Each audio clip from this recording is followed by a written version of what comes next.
എല്ലാവർക്കും frame focus entertainment എന്ന ഞങ്ങളുടെ ചാനലിലേക്ക് സ്വാഗതം. മലയാള സിനിമ ഇനി ഞെട്ടാൻ പോകുന്ന കാലം. മോഹൻലാൽ മമ്മൂട്ടി ആരാധകർ തിയേറ്ററിൽ പൂരപ്പറമ്പാക്കുമെന്നുള്ള കാര്യത്തിൽ ഒരു സംശയമില്ല. വെറും 3 മണിക്കൂർ കൊണ്ടാണ് 6 ലക്ഷത്തിൽ പരം ആൾക്കാരാണ് ഇന്ന് ഇറങ്ങിയ ട്രെയിലർ. ഏതാണെന്ന് നിങ്ങൾക്ക് അറിയാമല്ലോ, പാട്രിയോട്ട് എന്ന മലയാള സിനിമ. മഹേഷ് നാരായണൻ്റെ സംവിധാനത്തിൽ മമ്മൂട്ടിയും മോഹൻലാലും മുഖ്യ വേഷത്തിൽ അഭിനയിച്ചുകൊണ്ട് കൂടെ ഫഹദ് വാസിൽ, കുഞ്ചാക്കോ ബോബൻ, നയൻതാര എല്ലാവരും കേന്ദ്ര കഥാപാത്രമായി കൊണ്ടാണ് ഈ സിനിമ ചിത്രീകരിച്ചിട്ടുള്ളത്.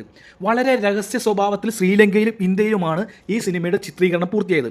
70-80% കൂടുതൽ ചിത്രീകരിച്ചിരിക്കുന്ന ഈ സിനിമ മമ്മൂട്ടിയുടെ അടിപൊളി ഗംഭീര ലുക്കിലായിട്ടാണ് ഈ സിനിമയുടെ ഒരു മേക്കിംഗ് തന്നെ.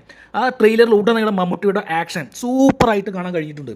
കൂടാതെ ലാലേട്ടൻ്റെ ഒരു മിലിറ്ററി ഗെറ്റപ്പിലുള്ള ഒരു ലുക്ക് അതും വളരെ രസമായിട്ട് തന്നെയാണ് ഇതിൽ കാണിച്ചിട്ടിരിക്കുന്നത്. എന്തായാലും ഈ സിനിമ മോഹൻലാൽ മമ്മൂട്ടി ആരാധകർക്ക് ഒരു വിരുന്നായിരിക്കുമെന്നുള്ള കാര്യത്തിൽ ഒരു സംശയമില്ല.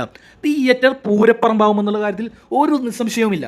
എന്തായാലും ഈ സിനിമയുടെ റിലീസ് ദിവസത്തിനായി ഞങ്ങൾ കാത്തിരിക്കുകയാണ്. എല്ലാവരും മലയാള സിനിമയെ സ്നേഹിക്കുന്ന എല്ലാവരും ഒരു 200 കോടിയല്ല 300 കോടിക്ക് മുകളിൽ നേരട്ടെ എന്ന് മാത്രം ആശംസിച്ചുകൊണ്ട് നന്ദി, നമസ്കാരം.